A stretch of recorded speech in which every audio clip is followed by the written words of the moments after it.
اسلامی علوم و فنون کی تاریخ گواہ ہے کہ ہر دور میں مسلمانوں میں ایسے علماء پیدا ہوئے ہیں جنہوں نے اپنے دور کی تقاضوں کو محسوس کرتے ہوئے اس وقت کی جدید مسائل پر مسلمانوں کی دینی رہنمائی کا فریضہ انجام دیا ہے۔ اس کا مقصد یہ ہے کہ اسلامی جو قانون ہے اس کے بارے میں ہمارے وکلاء کو بھی بس اوقات واقفیت کم ہوتی ہے، پوری طور سے واقف نہیں ہوتے، اور بہت سے ججز بھی کیونکہ اتنا مطالعہ گہرا ان کا نہیں ہوتا۔ تو یہ بات محسوس کی گئی، وکلاء نے خود یہ بات کہی کہ ہم چاہتے ہیں کہ اسلامی قانون کیا ہے، نکاح کے بارے میں، طلاق کے بارے میں، مختلف چیزوں کے بارے میں اس سے ہم واقف ہوں۔ تو یہ کام جو شروع کیا گیا ہے، سیریز جو شروع کی گئی ہے مسلم وکلاء کو، اور جو بھی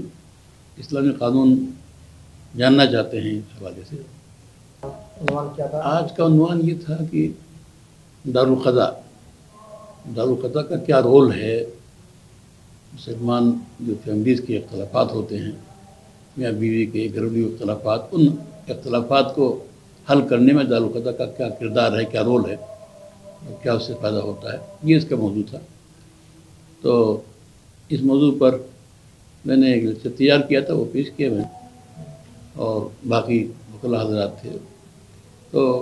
اس موضوع پر گویا کہ وہ ہوا کہ ملک کی آزادی سے پہلے دارالقضاء کا سسٹم یہاں کیا تھا،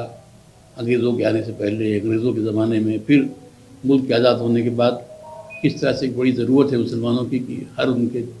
ڈسٹرکٹ میں، ہر علاقے میں دارالقضاء ہو، تاکہ اپنے جو فیملی میٹرز خاص طور سے نکاح، طلاق وغیرہ کے جھگڑے اور باقی اور بھی جھگڑے لا کر کے اس کو حل کر سکیں۔ اور جو ہمارے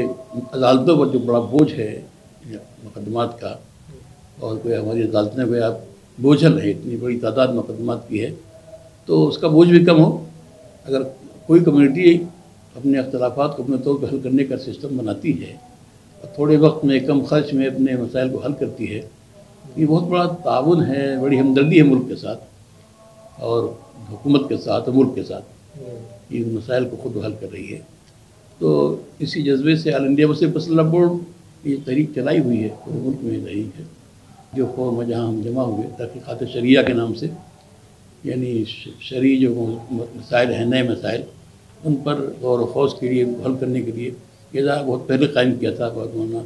علیم بھائی رحمۃ اللہ علیہ نے، وہ 1963 میں قائم کیا تھا۔ اس وقت اس کے سیمینار بھی ہوئے، کہ پروگرام ہوئے،